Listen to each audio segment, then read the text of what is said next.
Aš iš tikrųjų esu labai dėkinga, kad šitas renginys bus. Tai net nebuvo mano svajonė, dėl to, kad aš net nedrįsau apie tai pasvajoti. Ir Gerda iš Laimingų akių, Tora, visa komanda išdrįso pasvajoti už mane.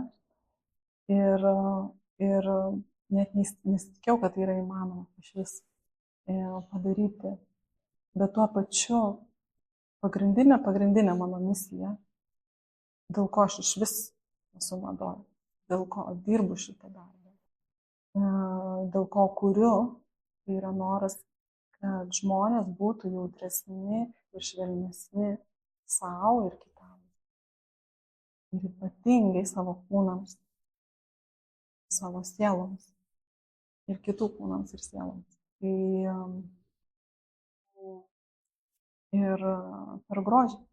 Tai šitas renginys bus ypatingas ir unikalus tuo, kad tai yra iš mūsų komandos, visos nuostabios, oi, kokios geros.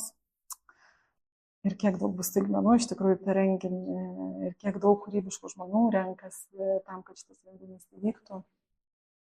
Bet ir tuo pačiu mano kaip kūrėjos didžiulis noras ir prasmė atnešti viską, kuo kada nors tikėjau, viską, ką kada nors supratau apie madą, apie kostiumą, apie moterį, apie žmogų, apie žmoniją per madą.